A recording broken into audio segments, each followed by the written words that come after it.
ដុំរុយឆ្នោតខ្មែរទី27 ខែ 8 2026លេខអុកខ្ទង់មានខ្ទង់6ខ្ទង់20និងខ្ទង់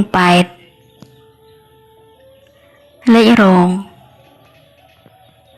មានដូចជា63 29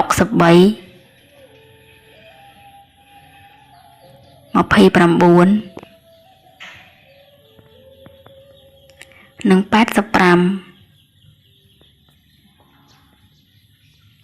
3លេខ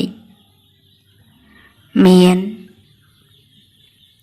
079និង823